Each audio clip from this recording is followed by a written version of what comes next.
মমতা বন্দ্যোপাধ্যায়ের কত নিচে নামবেন আপনি? মানে মা বাবাকে ডেথ সার্টিফিকেটটা পর্যন্ত দিচ্ছেন না। মমতা বন্দ্যোপাধ্যায় এমন একজন মানুষ যার কাছে সোজা আঙুলে ঘি ওঠে না। তো এখন বিষয়টা আঙুল বেঁকাতেই হবে। কলার ধরলে তো সেই হাত চলে আসবে, কালীঘাট অব্দি চলে আসবে। যে রাজ্যে হিন্দুরা সংখ্যাগরিষ্ঠ সেই রাজ্যে হিন্দুদের জন্য কথা বলা যদি পাপ হয়ে থাকে, এ পাপ বিজেপি বিধায়করা আমরা সবাই করতে রাজি আছি। বলছিলেন না ব্রাহ্মণবাড়ির মেয়ে মাথায় হিজাব তুলে ওখানে নামাজ পড়তে কে বলেছিল? মৃত্যু কুম্ভ তো বলে দিলেন সোজা সুন্দরভাবে, বিধানসভার মধ্যে যারা জানে ওখানে ইমিউনিটি আছে, কেউ কিছু করবে না। ওখানে মৃত্যুর হজ বলার ক্ষমতা ছিল। ভাই যদি এখন মুসলমানদের কথা বলে, তাহলে হিন্দুদের এই কথাটা বলবে কে? চোর ছ্যাচর যদি এখন ধর্মের কাহিনী শোনায় তাহলে তো হয়ে গেছে। পশ্চিমবঙ্গের পরিবর্তনটা সময়ের অপেক্ষা। এই 2026 সালটাই এই রাজ্যে হিন্দুদের জন্য শেষ ভোট হতে চলেছে। তিলোত্তমার আন্দোলন একদম আরজি করে 9ই আগস্টের যে ঘটনা, একদম ওতপ্রোতভাবে সেদিন থেকে সেই মুহূর্ত থেকে একদম বলা চলে সেই ক্ষণ থেকে আপনি ছিলেন পরিবারের পাশে একদম সর্বক্ষণের জন্য। আমি যে প্রশ্নটা একদম শুরুতেই রাখবো, তিলোত্তমা কাণ্ডে ফের কাঠগড়ায় আরজিকর কর্তৃপক্ষ। একদম ঘটনার 6 মাস পরেও মেয়ের ডেথ সার্টিফিকেট পেতে একদম নাজেহাল বাবা এবং মা, নির্যাতিতার বাবা মা অর্থাৎ অভয়ের বাবা মা। ডেথ সার্টিফিকেটের ক্ষেত্রেও নথি বিভ্রাটের অভিযোগ তুললেন তিলোত্তমার বাবা মা।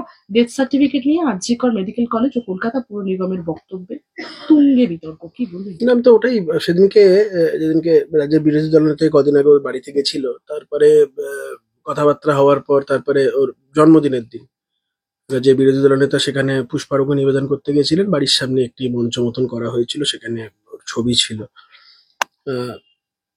পরিবারের লোকজনদের সাথেও কথা বলেন। তো তারপরে শুভেন্দুদা চলে আসার পরে আমি, শঙ্কুদেব পণ্ডা, পানিহাটিতে আমাদের যারা কার্যকর্তারা আছে, আমরা সবাই বসে অনেকক্ষণ ধরে কথা বলছিলাম ওর পরিবারের সাথে। তো তারপরে যেটা বেরিয়ে এলো সেটা হচ্ছে খুব ভয়ঙ্কর বিষয়, সেটা হচ্ছে ডেথ সার্টিফিকেটের বিষয়। আমি সেই সময় টুইট করেছিলাম একটা, যে মমতা বন্দ্যোপাধ্যায়ের কত নিচে নামবেন আপনি? মানে মা বাবাকে ডেথ সার্টিফিকেটটা পর্যন্ত দিচ্ছেন না। তো এখন দেখো, এটা সরকারের একটা দৃষ্টিভঙ্গির ব্যাপার, এটা সরকারের কি মানসিকতা এর থেকেই পরিষ্কার হয়। তবে বিষয়টা যাই হোক খুব দুর্ভাগ্যজনক। আমার মনে হয় এই বিষয়টা আইনিভাবে ট্যাকেল করা উচিত, কারণ মমতা বন্দ্যোপাধ্যায় এমন একজন মানুষ যার কাছে সোজা আঙুলে ঘি ওঠে না। তো এখন বিষয়টা আঙুল বেঁকাতেই হবে, মামলা মোকদ্দমা এই সমস্ত করে। তখন বুঝতে পারবে আর কি তারা, যে এই বেসিক জিনিসগুলো থেকে একটা পরিবারকে ডিপ্রাইভ করলে তখন তো অবশ্যই কোর্টের হস্তক্ষেপ প্রয়োজন, আর আমার মনে হয় কোর্ট হস্তক্ষেপ করবে। প্রশ্নটা একদম, এটা অভয়ার কেস এবং এই তিলোত্তমার মামলা একদম বহুল চর্চিত মামলার মধ্যে অন্যতম। সেখানে তার বাবা মাকে একদম নাস্তানাবুদ হচ্ছে মেয়ের ডেথ সার্টিফিকেট পেতে। রাজ্যের স্বাস্থ্য পরিষেবার যে বেহাল দশা, একের পর এক চিত্র সামনে এসছে। কোথা থেকে কি তৃণমূল সরকারকে বিড়ম্বনায় ফেলবে এই সমস্ত চিত্র? দেখুন, এ তো বাংলার মানুষ দেখছে। তুমি যখন রাজ্যের স্বাস্থ্য পরিষেবা নিয়ে কথা বললে, গত দুদিন ধরে একটি মামলার ক্লিপ খুব ভাইরাল হচ্ছে, চিফ জাস্টিসের ডিভিশন বেঞ্চের এটি মামলা। সেখানে রাজ্য সরকারের একটি 10 বেডেড হসপিটাল নিয়ে তাদের বক্তব্য, এবং রাজ্যের যে মানে কলকাতা হাইকোর্টের যিনি প্রধান বিচারপতি তার বক্তব্য, যে রাজ্য সরকার বা তাদের যে অগ্রাধিকার স্বাস্থ্যের দিকে নেই, সেটা চিফ জাস্টিসের বক্তব্য শুনলেই বোঝা যাবে। এটা 76 সালে 10 বেডেড হসপিটাল, সেটা এখনো অব্দি তার কোনো পরিকাঠামোগত উন্নয়ন নেই কি দক্ষিণ 24 পরগনার এই হাসপাতালকে নিয়ে, এবং সেখানে চূড়ান্তভাবে তিরস্কৃত হতে হয়েছে রাজ্যকে। যেমন ধরো তারপরে আরএল স্যালাইনের মতন একটা ব্যাপার, এটা তার পশ্চিমবঙ্গ ফার্মাসিউটিক্যালস নামক এক কোম্পানি, তাকে নিয়ে যে যথেচ্ছভাবে একটা দুর্নীতি হয়েছে, এটা তো স্পষ্টত সরকারের বিভিন্ন স্টান্স থেকে সেটা বিষয়টা সামনে আসে। তো এগুলো আমি কিছু ভিন্ন ভিন্ন ঘটনা বললাম। এই তুমি আরএল স্যালাইনের মতন এই ধরনের বিষয়ে মানে এক্সপায়ার্ড ওষুধ, জাল ওষুধ বিভিন্ন জায়গায় চালানো হচ্ছে, এবং সরকারের একটা মানে সরকারি দলের একটা সিন্ডিকেট চলছে। বা ধরো বিভিন্ন ক্ষেত্রে স্বাস্থ্যকেন্দ্রগুলোর যে অবস্থা, হাসপাতালগুলোর যে অবস্থা গ্রামের দিকে, মফস্বলের দিকে, সেখানে মানুষজন ট্রিটমেন্ট পায় না। একটু কিছু হলেই রেফার করে দেওয়া হয় কলকাতার হাসপাতালগুলোর দিকে, সেখানেও তাদের কোনো ট্রিটমেন্ট হয় না, ভর্তি নিতে চায় না। হয় যাদের পয়সা নেই তারা পড়ে পড়ে ওখানেই মরে যায়, আর যাদের একটু পয়সা আছে তারা বা ঘটি বাটি বিক্রি করে লোকে তখন প্রাইভেট হাসপাতালের দিকে ছোটে। পশ্চিমবঙ্গের এটাই হচ্ছে মানে কি বলবো তোমার, এটা দুর্ভাগ্য আমাদের রাজ্যে। এই রাজ্যে দেখা যাচ্ছে আয়ুষ্মান ভারতের মতন এত বড় একটা জনমোহিনী একটা স্কিম এই রাজ্যে, সেখানে ইমপ্লিমেন্ট করতে দেওয়া হচ্ছে না। স্বাস্থ্যসাথীর কথা বলা হচ্ছে, এখন স্বাস্থ্যসাথীর ক্ষেত্রে প্র্যাকটিক্যাল ইমপ্লিমেন্টেশনের ক্ষেত্রে যে কত প্রবলেম যারা ইউজ করেছে তারা জানে। মানে কোথাও গেলে হয়তো বলছে শুধু বেড ভাড়াটা দেবো, তাও সেই বেড ভাড়াটার অ্যাপ্রুভাল আসতে গেলে একটা পেশেন্ট যদি 5 দিন আগে ছুটি পাওয়ার কথা, সে 5 দিন পর ছুটি পাচ্ছে। অ্যাপ্রুভাল আসতে 5-7 দিন সময় লেগে যায়, প্রচন্ড অব্যবস্থা। এই মানে আলটিমেটলি হেলথ স্কিমের এই যে সোশ্যাল বেনিফিশিয়াল লেজিসলেশন গুলো, এই যে স্কিম গুলো, এটার যে লাভের বিষয়টা যে মানুষের, এটা তো অ্যাকচুয়ালি মমতা বন্দ্যোপাধ্যায়ের টাকা না বা তৃণমূলের পৈতৃক সম্পত্তি নয়, তো সরকারি টাকা। তো এই স্কিমগুলোকেও যে তারা করছে সেগুলোরও কোনো প্রপার ইমপ্লিমেন্টেশন নেই। আজকে আয়ুষ্মান ভারত সারা ভারতবর্ষ জুড়ে যেভাবে সাকসেসফুলি চলছে, ওয়েস্ট বেঙ্গলে সেটাকে এতদিন কেজরিওয়াল করতে দেয়নি দিল্লিতে, এখন দিল্লিতে বিজেপি সরকার এসছে, হবে। ভারতীয় জনতা পার্টির সরকার 26 সালে এখানে প্রতিষ্ঠা হওয়ার পরে এখানেও হবে। মানুষ বুঝতে পারবে যে ডেভেলপমেন্টের আগে কোনো কিছুর অগ্রাধিকার নেই, কোনো রাজনীতির, কোনো ক্ষুদ্র রাজনীতি, কোনো বেঁকানো টেরানো পেঁচানো কোনো রাজনীতির কোনো অগ্রাধিকার নেই, আগে ডেভেলপমেন্ট তারপর অন্য কিছু। একদমই। আর কস্ততা এমএসভিপি, যিনি এমএসভিপি একদম সেই এমএসভিপির দাবি আরজি করের ক্ষেত্রে যে চিকিৎসাধীন রোগীর মৃত্যু হলে তবেই ডেথ সার্টিফিকেট ইস্যু করে হাসপাতাল। তার বক্তব্য, হাসপাতালে মৃত অবস্থায় কোনো রোগীকে আনা হলে সেক্ষেত্রে ডেথ সার্টিফিকেট ইস্যু করে পুরসভা। একদম হাসপাতাল চত্বরে কোনো রোগীর মৃত্যু হলে সেক্ষেত্রেও পুরসভায় ডেথ সার্টিফিকেট ইস্যু করে বলে জানিয়েছেন তিনি। এদিকে উল্টো কথা বলছেন কলকাতা পুরসভার একদম বড় ওয়ার্ডের ভারপ্রাপ্ত আধিকারিকরা। তাদের দাবি তিলোত্তমার দাহ সংক্রান্ত নথি, ময়নাতদন্তের কাগজে প্লেস অফ ডেথ বা মৃত্যুর স্থান হিসেবে লেখা রয়েছে আরজি করেন নাম, তাই ডেথ সার্টিফিকেট দেবে আরজি কর। কি বলবেন? না, এটা তো ওরা ইচ্ছা করে নাটকবাজি করছে, এগুলোর কোনো রকম দরকার নেই। আমরা বলছি আরজি কর হোক, চাই কলকাতা কর্পোরেশন হোক, আর যেই কিছু হোক না কেন, রাজ্যে মমতা বন্দ্যোপাধ্যায়ের নেতৃত্বাধীন সরকার চলছে, স্বাস্থ্যমন্ত্রীর নাম মমতা বন্দ্যোপাধ্যায়, গোটা প্রশাসনটা তাদের, রাজ্য সরকারিটা, গোটা রাজ্য সরকারটা তাদের, বিধানসভায় সংখ্যাগরিষ্ঠ দল তারা। এত বড় একটা ইস্যু যেটা সারা পশ্চিমবঙ্গ কেন, সারা ভারতবর্ষ কেন, সারা মানে বিশ্বকে নড়িয়ে দিয়েছে, তো সেই এমন একটা ইস্যু, সেটাকে কেন্দ্র করে সবার চোখের জল পড়েছে। আজকে তার বাবা মাকে ডেথ সার্টিফিকেটের জন্য আরজি কর, তারপরে হচ্ছে গিয়ে তোমার কলকাতা পৌরসভায় ঘুরে বেড়াতে হবে, এর জবাব মমতা বন্দ্যোপাধ্যায়কে দিতে হবে। আমি এখানে আমি জানি এর আইনি ব্যাখ্যা দিতে পারি আমি, কিন্তু আমি দেবো না, এর আইনি ব্যাখ্যা কিচ্ছু দেবো না আমি। আমার মনে হয় এই বিষয়টা মমতা বন্দ্যোপাধ্যায়কে সম্পূর্ণভাবে, এ যে পাচ্ছে না এবং এই না পাওয়ার পেছনে মমতা বন্দ্যোপাধ্যায়ের এর পেছনে ইন্ধন আছে। তার কারণ হচ্ছে মমতা বন্দ্যোপাধ্যায় দেখেছিলেন এই পরিবারকে প্রথমে কেনার চেষ্টা করেছিলেন। প্রথমে হাসপাতাল চত্বরের মধ্যে তৃণমূল নেতাদেরকে দিয়ে টাকার অফার দেওয়া হয়েছে। সেকেন্ড পোস্টমর্টম যখন হয়নি, বাড়িতে যখন ওর বাবা মাকে ভয় টয় দেখিয়ে ডেড বডিরা বাড়িতে আসা, ওই মেয়েটির যখন মৃতদেহ বাড়িতে শায়িত, তখন কলকাতা পুলিশের একজন উচ্চপদস্থ একজন আধিকারিকের মাধ্যমে মৃতদেহ শায়িত, তার পাশে একটা ঘরে নিয়ে গিয়ে ওর বাবাকে টাকার অফার করা হয়েছে, সেটাও তারা রিফিউজ করেছে। মমতা বন্দ্যোপাধ্যায় বাড়িতে গিয়ে দেখা করে টাকার কথা বলে এসেছিলেন, সেটাও তারা রিফিউজ করেছে।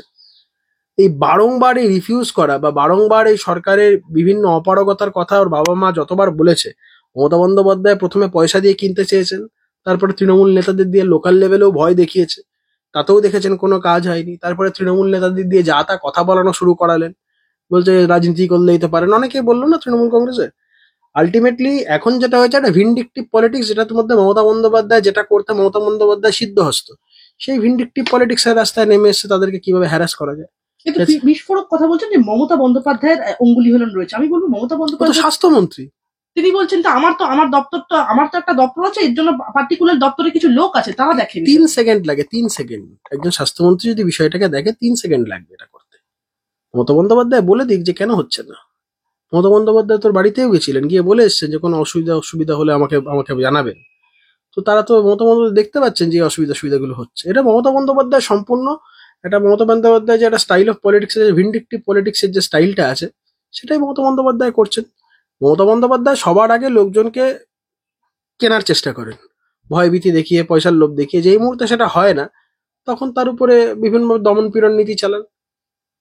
তারপরে আবার সেই দমন পীড়ন নীতিতে যদি কেউ মাথা নত করে তার দিকে চলে যায়, তখন আবার ঠিক আছে, কোনো তার থেকে আর ভালো মানুষ কেউ হবে না। যেমন আমি তোমাকে ফর এক্সাম্পল বলছি, প্রদেশ কংগ্রেসের একসময় সভাপতি ছিলেন মানুষ ভূঁইয়া, বিধায়ক ছিলেন, মন্ত্রী ছিলেন, তৃণমূলের সাথে যখন জোট হয়ে সরকার হয়েছিল। তো এই মানুষ ভূঁইয়া প্রদেশ কংগ্রেসের দীর্ঘদিনের নেতা ছিলেন। একটি মার্ডার কেসে মানুষ ভূঁইয়াকে জড়িয়ে দেওয়া হলো। মানুষ ভূঁইয়াকে তার আগে বহুবার দল থেকে বলেছে জয়েন করার কথা, মানুষ ভূঁইয়া করেনি। আলটিমেটলি এটা মার্ডার কেসের এমন ভাবে জড়িয়ে দেওয়া হলো, আলটিমেটলি মানুষ ভূঁইয়া বাধ্য হলেন তৃণমূল কংগ্রেসে যেতে। মানুষ ভূঁইয়া যতদিন যায়নি, মমতা বন্দ্যোপাধ্যায় বিভিন্ন সময় ওনার যে কনস্টিটিউয়েন্সি ছিল সবং থেকে জিততেন, ওখানে গিয়ে যা তা কথা বলে আসে, মানুষ ভূঁইয়া এই করেছে, ওই করেছে, সেই করেছে। যেই মুহূর্তে তৃণমূলে চলে গেলেন, ওর থেকে ভালো মানুষ কেউ নেই। মমতা বন্দ্যোপাধ্যায়ের দলে রাজীব ব্যানার্জি এসেছিলেন, যখন বিজেপিতে গেলেন রাজীব ব্যানার্জি চোর, রাজীব ব্যানার্জি বনমন্ত্রী থাকাকালীন এত চুরি করেছে, এই করেছে, সেই করেছে, বনসহায়ক নিয়ে এই করেছে, সেই করেছে। যেই আবার তৃণমূলে ফিরে গেলে তুমি একটা কথা শুনতে পাও। তো এটা মমতা ব্যানার্জির স্টাইল অফ পলিটিক্স। এই ভিন্ডিকটিভ অ্যাটিটিউডটা মমতা বন্দ্যোপাধ্যায় দীর্ঘদিনের, এবং আমি তোমাকে বলছি ওর বাবা মাকে একদম সিম্পলি এই ভিন্ডিকটিভ পলিটিক্সের শিকার হতে হচ্ছে। মমতা বন্দ্যোপাধ্যায়ের ভিন্ডিকটিভ পলিটিক্সের শিকার হতে হচ্ছে ওর বাবা মাকে। প্রশ্ন উঠছে যে ডেথ সার্টিফিকেট তৈরির পদ্ধতিতেও কি অনিয়ম? একদম তিলোত্তমার মা বাবা বলছেন নিয়ম মেনে মেয়ের মৃত্যু ঘোষণা করা হয়নি, তাই ডেথ সার্টিফিকেট ঘিরে জটিলতা তৈরি হয়েছে। দেখো, আমি তোমাকে বারবার করে বলছি এই সমস্ত বিষয়টা প্রিপ্ল্যান এবং সমস্ত বিষয়টা মমতা বন্দ্যোপাধ্যায়ের তত্ত্বাবধানে হচ্ছে। আমি আবারও বলছি, ওর পরিবারকে নাস্তানাবুদ করে ছাড়বে মমতা বন্দ্যোপাধ্যায় এই ডেথ সার্টিফিকেট। আর আমার মনে হয় যার জন্য ওদের ওই প্রশাসনের উপরে ভরসা না করে বিষয়টাকে নিয়ে কোর্টে যাওয়া উচিত ওদের। তো এবারে যে প্রশ্নটা আসবে, একদম 26,000 শিক্ষক এবং শিক্ষাকর্মীর চাকরি বাতিল হয়েছে কলকাতা হাইকোর্টের রায়ে। একদম কলকাতা হাইকোর্ট যে 22 এপ্রিল রায়টা দিয়েছিল, আমি বারংবার আপনার প্রতিক্রিয়া নিয়েছি এই ব্যাপারে, যে কলকাতা হাইকোর্ট রীতিমতো বলেছিল যে পুরো 25,753 জন শিক্ষক এবং শিক্ষাকর্মী পুরো প্যানেলটাই তারা বাতিল করছেন, তার মধ্যে যোগ্য এবং অযোগ্যদের, চাকরি প্রাপকদের কোথাও কি পৃথকীকরণ করা সম্ভব? কারণ আমরা দেখেছি সুপ্রিম কোর্টে সর্বোচ্চ শুনানি ইতিমধ্যেই সম্পন্ন হয়েছে। না, ইতিমধ্যে তো সরকারের তরফ থেকে বা এসএসসির তরফ থেকে তো এমন কোনো মেথোডোলজির কথা বলা হয়নি যেখান থেকে তারা আলাদা পরে এখন বিভ্রান্ত করার জন্য হিয়ারিং কনক্লুড হয়ে যাওয়ার পরেও তারা কিছু মনে হয় ডকুমেন্টস জমা করেছিলেন। তো এটা আলটিমেটলি দেখো খুব ডিফিকাল্ট। মমতা বন্দ্যোপাধ্যায় ইচ্ছা করে এদেরকে যেটা করতে চাইছেন সেটা মমতা বন্দ্যোপাধ্যায় কখনোই এমন একটা বিষয় করতে চাইছেন না যাতে করে অযোগ্য যাদের থেকে তৃণমূলের লোকেরা পয়সা নিয়ে যাদের চাকরি বাকরি দিয়েছে, এখন এই করতে গিয়ে তো যোগ্যদের তো মানে জীবনটা একটা প্রশ্নের মুখে চলে যাচ্ছে। কিন্তু মমতা বন্দ্যোপাধ্যায়ের চিন্তা হচ্ছে আজকে যদি সরকার একটা ডিমার্কেট করে দেয় ওই 5-6 হাজার ছেলে মেয়েদেরকে বা 7 হাজার ছেলে মেয়েদেরকে, যদি আজকে অযোগ্য সরকার যদি নিজেদের নথিতে বলে দেয়, তো এরা তো গিয়ে কলার ধরবে তৃণমূল নেতাদেরকে। আর কলার ধরলে তো সেই হাত চলে আসবে কালীঘাট অব্দি চলে আসবে। এখন এই ভয় থেকে ডিসক্রিমিনেশনটা করছে না, তাতে 19,000 যোগ্য ছেলে মেয়েদের চাকরি গেল, তারা মরলো, তারা বাঁচলো, তাদের মমতা ব্যানার্জি কিচ্ছু এসে যায় না।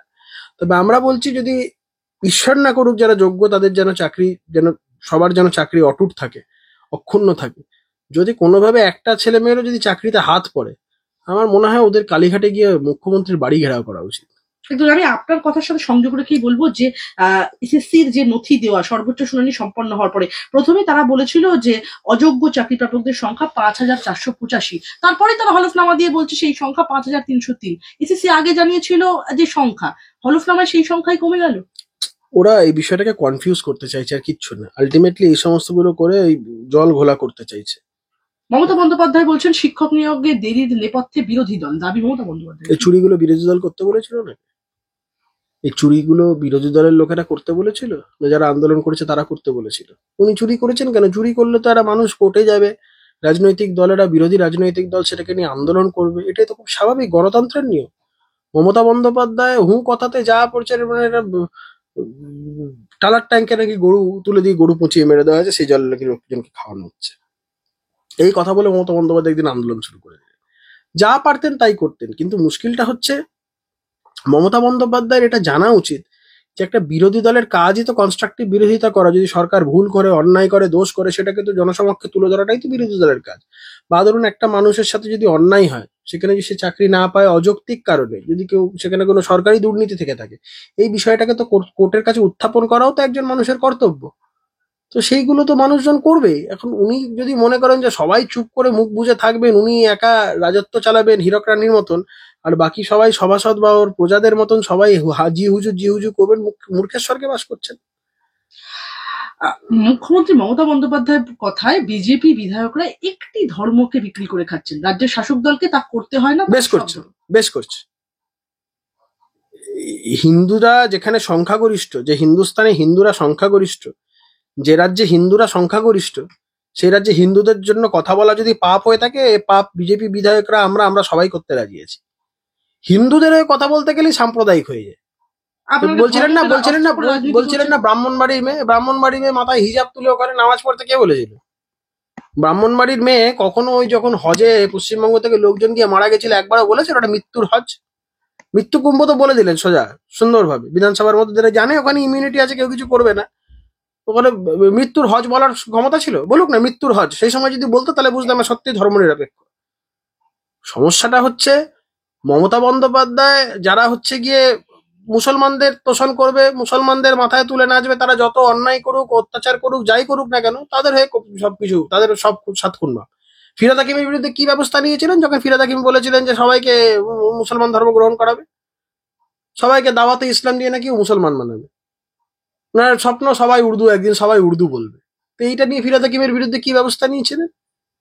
এই সমস্ত এলিমেন্টদের বিরুদ্ধে লড়াই করতে গিয়ে আজকে যখন পশ্চিমবঙ্গে একটার পর একটা যখন দুর্গা মূর্তি ভাঙছে, কালী মূর্তি ভাঙছে, সরস্বতীর মূর্তি ভাঙছে, লক্ষ্মীর মূর্তি ভাঙছে, পুজো করতে বাধা বিঘ্ন সৃষ্টি করছেন, সেই সময় মমতা বন্দ্যোপাধ্যায় কি ভূমিকা ছিল?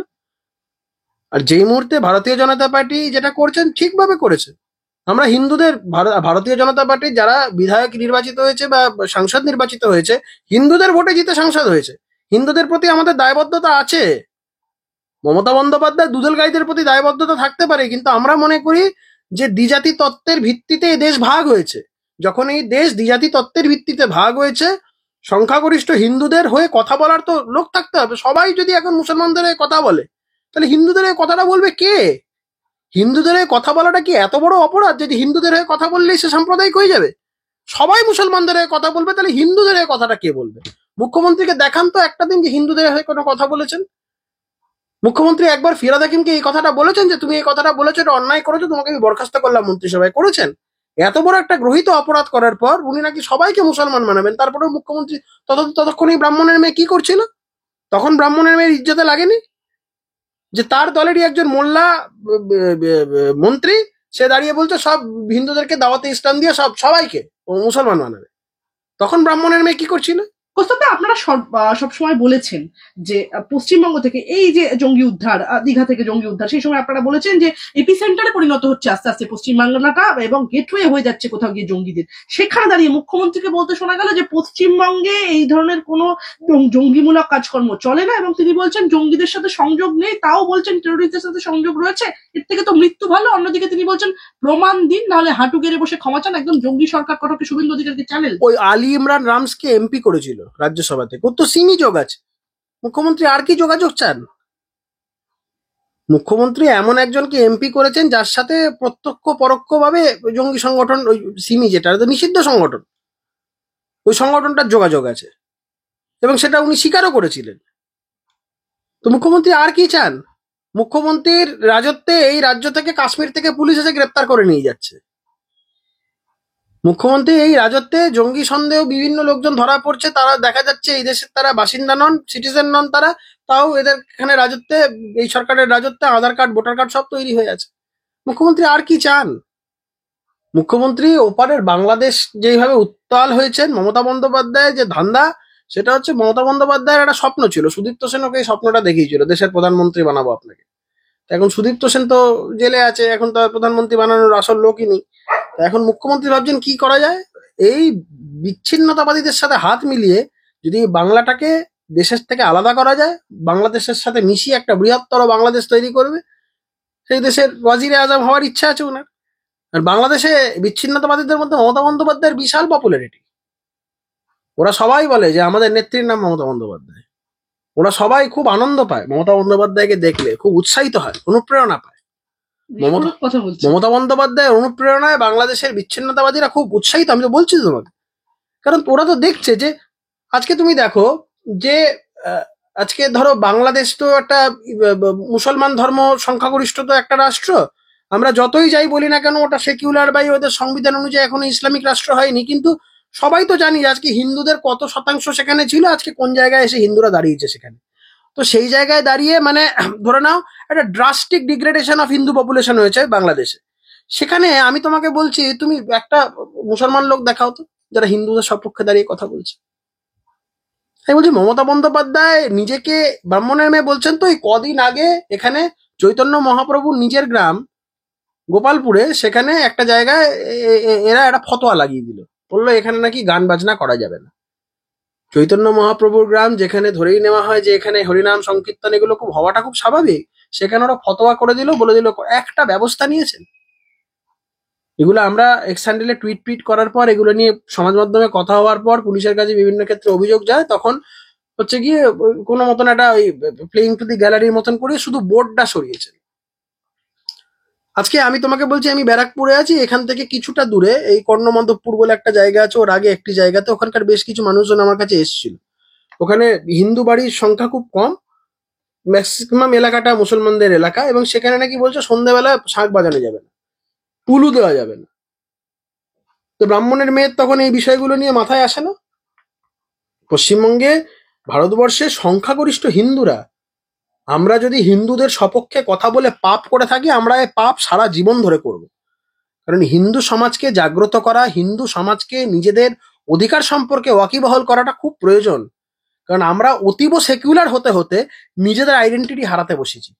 আমরা অতীব সেকুলার হয়ে গেছি। আজকে তুমি দেখবে একটা কোনো সমাজ মাধ্যমে কোনো হিন্দুদের সপক্ষে তুমি একটা কোনো পোস্ট দেখো, সেখানে গিয়ে তুমি দেখবে হিন্দু লোকেরাই প্রথমে গিয়ে সেটাকে ক্রিটিসাইজ করা শুরু করে। সেখানে আরো 10টা মোল্লা জুটে যাবে, সে গিয়ে সেখানে যা তা কথা বলবে। কিন্তু তুমি দেখাও তো হজকে কেন্দ্র করে কারোর সাহস আছে কিনা? না মুসলমান সমাজের কোনো একটা লোক, না হিন্দু সমাজের কোনো একটা লোক সে হজ যাত্রাকে নিয়ে দুটো বাজে কথা বলছে। সেখানেও তো লোক মরেছে, সেখানেও তো অব্যবস্থা থেকেছে তাদের কথা অনুযায়ী। কুম্ভেতে তৃণমূলের নেতা নেত্রীরা সবাই ঘুরে এসছে, স্নান করেছে এবং সবাই ভূয়সী প্রশংসা করেছে। তৃণমূলের সাংসদ রচনা বন্দ্যোপাধ্যায় থেকে শুরু করে তৃণমূলের বিধায়ক দেবাশিস কুমার, তার পরিবার সহ সবাই, বিভিন্ন লোকজন গেছে, স্নান করেছেন, প্রার্থনা করেছেন, সব করেছেন এবং সব জায়গাতে ভূয়সী প্রশংসা করেছেন ব্যবস্থাপনা দেখে। আর মমতা বন্দ্যোপাধ্যায় এত কিছু করার পর, এত কিছু দেখার পর বলছে ওটা মৃত্যু কুম্ভ। কুম্ভ তো এটা প্রথমবার হচ্ছে, কংগ্রেসের সরকার থাকাকালীন কুম্ভে হয়নি। সমাজবাদী পার্টির সরকার যখন ইউপিতে ছিল তখন হয়নি। কেন্দ্রে কংগ্রেসের সরকার, রাজ্যে সমাজবাদী পার্টির সরকার, এর থেকে অনেক বেশি মৃত্যু হয়েছে। কম্পেনসেশন কত টাকা ছিল? 2 লাখ, 5 লাখ। যোগী সরকার 25 লক্ষ টাকা করে কম্পেনসেশন দিয়েছে এবং একটা মুখ্যমন্ত্রী কান্নায় ফেটে পড়েছেন এই ঘটনার পরে। এখনো অব্দি প্রায় 54-55 কোটি মানুষ কুম্ভে গেছে। এরা, তুমি ভলিউমটা বুঝতে পারছো কোন জায়গায়? ভারতবর্ষের প্রায় অর্ধেক মানুষ, অর্ধেক জনসংখ্যা সেখানে উপস্থিত হয়েছে। একটা সরকার কতটা তৎপর হলে, কতটা প্রুডেন্ট হলে, কতটা এফিসিয়েন্ট হলে এত বড় একটা আয়োজনকে সামাল দিতে পারে? আমি তো বলছি যারা যারা ঘুরে এসছে রাজনীতির বাইরে ইন্ডিপেন্ডেন্টলি যদি মাইন্ড অ্যাপ্লাই করে বলে, অভাবনীয়। মানে যেভাবে এই অ্যারেঞ্জমেন্টস হয়েছে এটা কোনোভাবে অস্বীকার করা যায় না। তারপরেও মমতা বন্দ্যোপাধ্যায় হিন্দুদের আস্থার জায়গা, হিন্দুদের শ্রদ্ধার জায়গা, সেই জায়গাটাকে আঘাত করে বিধানসভার মধ্যে দাঁড়িয়ে বলছে ওটা তো মৃত্যু কুম্ভ। একদম। আমি এই প্রশ্নেই বলবো, মহাকুম্ভে শুভেন্দু অধিকারীর স্নান শাস্ত্র মতে ডুব হয়নি, একদম সরস কটক্ষ কুণাল ঘোষের, কি বলবেন? ও স্বাস্থ্য মতে প্রিজনম্যান চাপড়ে ছিল। চোর ছ্যাচর যদি এখন ধর্মের কাহিনী শোনায় তাহলে তো হয়ে গেছে। মুশকিল হচ্ছে এই সমস্ত চোর ছ্যাচররা যদি এখন ধর্মের কাহিনী শোনে, ও কি জানে ধর্ম সম্পর্কে? ও কি জানে? ওর ধর্ম সম্পর্কে, ওর পুজো আর্চা সম্পর্কে ওর কি বক্তব্য থাকতে পারে? ওর একটা বিষয় স্পেশালিটি আছে, প্রিজনম্যান চাপড়ানো, ওটা নিয়ে বলুক না। ও যখন যা পারে তখন তাই বলে। ওর তো যখন যেরকম হচ্ছে, ও তো সুযোগ সন্ধানী। কখনো শুভেন্দু অধিকারীর প্রশংসা করবে, কখনো মমতা বন্দ্যোপাধ্যায়ের প্রশংসা করবে, কখনো শুভেন্দু অধিকারীকে গাল দেবে, কখনো মমতা বন্দ্যোপাধ্যায়কে গাল দেবে। ও যে কখন কি চায়, কখন কি বলে, ও অ্যাকচুয়ালি মুশকিলটা হয়ে গেছে। মানে চাকর বাকর হলে এটাই সমস্যা হয় যে নিজের বোধ বুদ্ধি থাকে না। যখন কোম্পানির মালিক যেরকম বলে সেরকম চেঁচাতে হয়। আমি কুণাল ঘোষকে দোষ দিই না, ও তো চাকরি করে, কি করা যাবে? ওরা কোথাও যাওয়ার নেই। চোরছাচর বলেও এখন ওই যে মালিককে চোরছাচর বলেছে সে মালিকেরই চাকরি করতে হচ্ছে, না তো খাওয়ার জুটবে না। একদমই। কোস্তাদা, আগামী বছর পশ্চিমবঙ্গে বিধানসভা নির্বাচন, একদম বঙ্গ দখলে এনডিএ কে ঝাঁপানোর মন্ত্র নরেন্দ্র মোদী, কিভাবে সম্ভব? পশ্চিমবঙ্গের পরিবর্তনটা সময়ের অপেক্ষা। দেখো আমি তোমাকে বলছি, পশ্চিমবঙ্গের বিশেষ করে হিন্দু সমাজ, পশ্চিমবঙ্গের সনাতনী মানুষজনরা, তারা তাদের নিজেদের অধিকার সম্পর্কে ওয়াকিবহল হচ্ছে। মানুষজন দেখেছে বাংলাদেশে কি অবস্থা হয়েছে। আমরা পশ্চিমবঙ্গে মুসলমানদের ভোট পাইনি, আমরা মুসলমানদের ভোট পাবো না, আমরা সেদিকে চিন্তাও করছি না। মুসলমানরা আমাদের ভোট দেবেও না। তাহলে আপনি শুভেন্দু অধিকারীর সেই মন্ত্রে বিশ্বাস করছেন যে জো হামারে সাথ হাম উনকে সাথ? না দেখুন, এই কথাটা তো এই পরিপ্রেক্ষিতে সেইভাবে না, এটা একটা স্লোগান যেটা ভারতীয় জনতা পার্টি বিশ্বাস করে।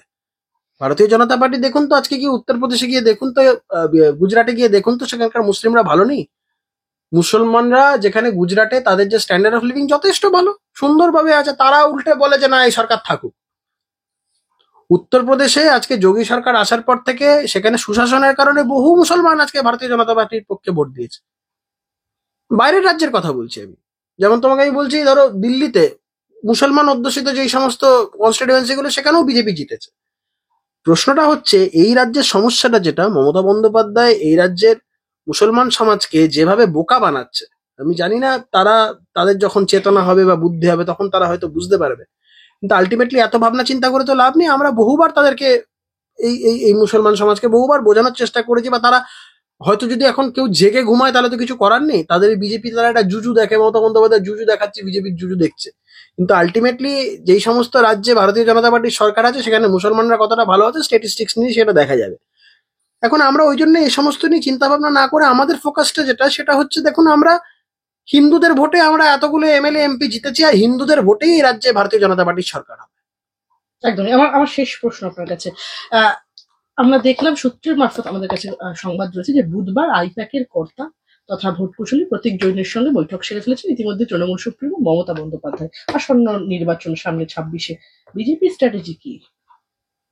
ভারতীয় জনতা পার্টি তো ওরকম কোনো ক্লাব নয়, যখন যেরকম সিদ্ধান্ত হয়ে গেল একটা কালেকটিভ লিডারশিপের উপরে চলে। নিয়ম নিষ্ঠা কিছু পরিস্থিতি পরিকাঠামো সমস্ত কিছুর উপরে দিক নির্দেশ করে, সেই বিষয়গুলো নেতৃত্ব দিক নির্দেশ করে, সেইভাবে আলটিমেটলি ইমপ্লিমেন্ট করতে হয়। ভারতীয় জনতা পার্টির পশ্চিমবঙ্গে এই মুহূর্তে একটাই স্ট্র্যাটেজি, 26 সালে মমতা বন্দ্যোপাধ্যায়কে এই রাজ্য থেকে ক্ষমতাচ্যুত করতে হবে এবং রাজ্যের মানুষকে স্বস্তি দিতে হবে, যাতে মানুষ যাতে অন্তত নিঃশ্বাস প্রশ্বাস নিয়ে বাঁচতে পারে। আর বিশেষ করে এই রাজ্যের সংখ্যাগরিষ্ঠ হিন্দু সমাজ যারা, সনাতনী মানুষ যারা, তাদেরকে বাঁচাতে হবে, নাহলে এটা আর একটা দ্বিতীয় বাংলাদেশ হয়ে যাবে। আর 2026-এর ভোটটাই মমতা বন্দ্যোপাধ্যায় যদি এই নির্বাচনে না হারেন, এই 2026 সালটাই এই রাজ্যে হিন্দুদের জন্য শেষ ভোট হতে চলেছে। নাহলে এরপরে হিন্দুদেরকে তল্পিতল্পা নিয়ে অন্য কোথাও পালাতে হবে, এই রাজ্যে আর থাকতে পারবে না। আমার আরেকটা ছোট্ট প্রশ্ন সংযোগ করব।